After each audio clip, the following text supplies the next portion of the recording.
Connections. From the sequence that just made up your last train of thought, to the linked flights that transported you to the other side of the world on your last vacation.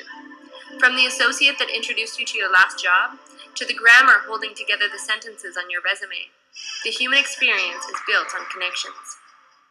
In a new learning theory called connectivism, George Siemens and Stephen Downes developed the thesis that knowledge is not something externally constructed. Reality is not something that exists out there, nor is it internally constructed, something that I simply build on my own.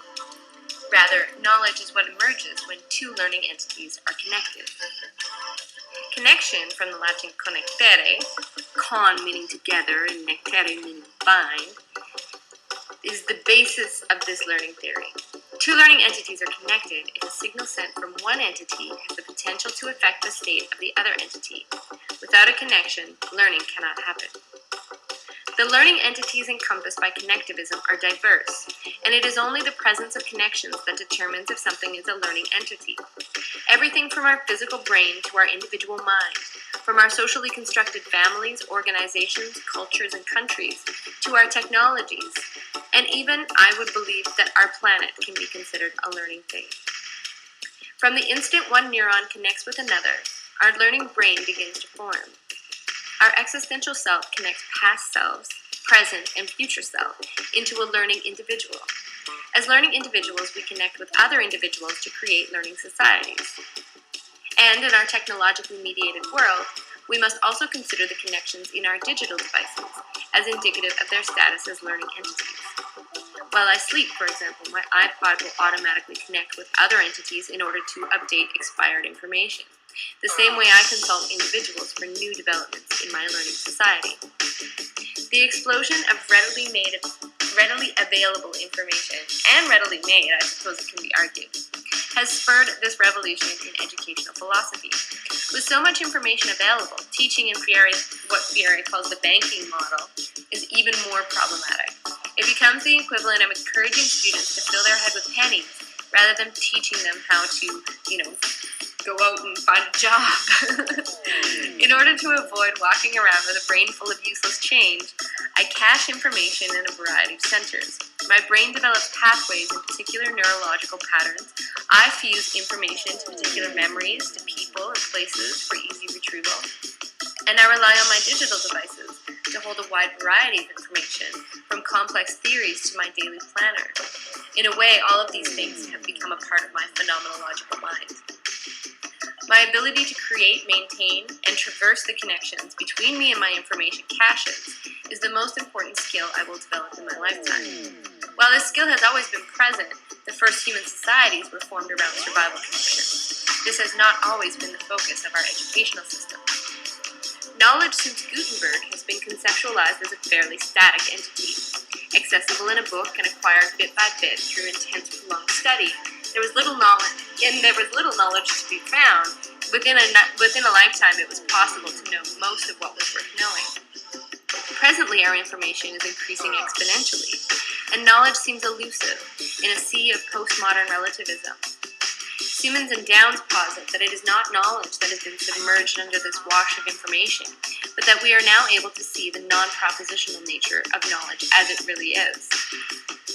In connectivism, knowledge is emergent from the connections between entities.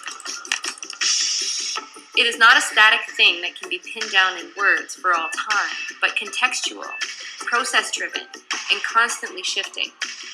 This depiction of knowledge as something of an organic entity is reflected in the language of connectivism. Connections and networks are grown and nurtured rather than constructed or formed. With this view of knowledge, the important role of connection becomes clear, and the focus of teaching and learning presents itself. Siemens and Downes argue that the connections between entities are more important than the information passed between entities. If the connections are pipes and the information what is in the pipes, then the existence of the pipe itself is more important than its content. This aspect of the theory appears aethical and certainly conjures images of the most damaging forms of propaganda. But after much deliberation, I must agree. By placing the emphasis of education on connections, the role of the professor is to model connectivism. demonstrating to students how conclusions are reached in consultation rather than disseminating the conclusions on their own as doctrine. In teaching students how to grow their own set of connections, professors liberate their students from a by-rote mentality and invite them into the live, messy, and exhilarating process of knowledge experience.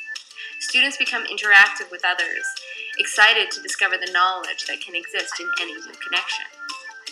In this dynamic milieu, knowledge ceases being a commodity on offer to those students willing to take on the debt load to have access to the piece of paper that grants better jobs. Knowledge instead rightfully takes its place as a process of forming relationships and nurturing the depth and meaning of those relationships through the complexity of trust. And if you can devise a standardized test to measure how deep a relationship is and complex the trust is between two people, then all the power to you. I'd otherwise stop trying to measure things that don't matter. Vetted knowledge, which is the true, motivator in this system, which was once a collection of words on the printed page, has become a shifting hypothesis representing the interaction of information between, across, and through learning entities. And this is much in line with the humanist perspectives on how teaching should be conducted.